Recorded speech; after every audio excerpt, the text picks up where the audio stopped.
नमस्कार भक्तांनो, श्री गजानन महाराजांच्या पवित्र लीलांचे वर्णन करणाऱ्या या मालिकेत आज आपण पाहणार आहोत श्री गजानन महात्म्याचा 3रा अध्याय. ही कथा आहे एका अशा भक्ताची ज्याला मृत्यूने गाठले होते. त्याला भयंकर बिमारीने घेरले होते, पण महाराजांच्या कृपेने पुन्हा तो जीवदान मिळाले. शेगाव नगरीत श्री गजानन महाराजांचा महिमा दिवसेंदिवस वाढत होता. अनेक भक्त त्यांच्या दर्शनासाठी येत असत. त्यांच्या कृपेने लोकांचे दुःख दूर होत होते. त्यांचे अनुभव खूप लोकांना येऊ लागले. त्या काळात शेगावमध्ये जानराव देशमुख नावाचे एक गृहस्थ राहत होते. ते साधे प्रामाणिक भक्त होते. त्यांचा महाराजांवर पूर्ण विश्वास होता. एके दिवशी अचानक जानराव खूप आजारी पडले. त्यांची तब्येत दिवसेंदिवस खालवत होती. गावातील वैद्य बोलावले गेले. अनेक उपचार झाले, पण काहीच उपयोग झाला नाही. हळूहळू त्यांची अवस्था इतकी गंभीर झाली की घरच्यांनी आशाच सोडली. गावातील लोक म्हणू लागले, आता जानराव वाचणे कठीण आहे. जानरावांच्या कुटुंबावर दुःखाचा डोंगर कोसळला. घरात रडारड सुरू झाली. पण जानरावांच्या मनात एकच आशा होती, माझे गजानन महाराज मला नक्की वाचवतील.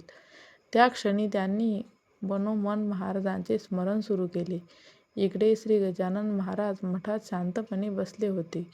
अचानक महाराज म्हणाले, माझा भक्त संकटात आहे.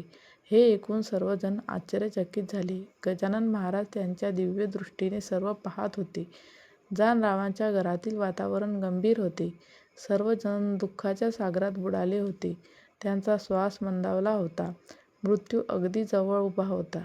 तेवढ्यात महाराजांचा एक भक्त गजानन महाराजांचे पदतीर्थ घेऊन आला आणि जानरावांना ते तीर्थ पाजले. हे तीर्थ पिल्याबरोबर घरातील वातावरण बदलले. महाराजांनी आपल्या कृपादृष्टीने जानरावांच्या शरीरावर हात फिरवला. क्षणभरात चमत्कार घडला. ज्यांचा श्वास थांबण्याच्या मार्गावर होता ते जानराव हळूहळू डोळे उघडू लागले. घरातील लोक आश्चर्यचकित झाले. सर्वांच्या डोळ्यात आनंदाश्रू आले. जानराव उठून बसले आणि महाराजांच्या चरणी नतमस्तक व्हायला गेले. ते म्हणाले, महाराज, मी तर मृत्यूच्या दारात पोहोचलो होतो, पण तुम्ही मला परत आणले. महाराज हसून म्हणाले, भक्ताचा विश्वासच त्याला वाचवतो.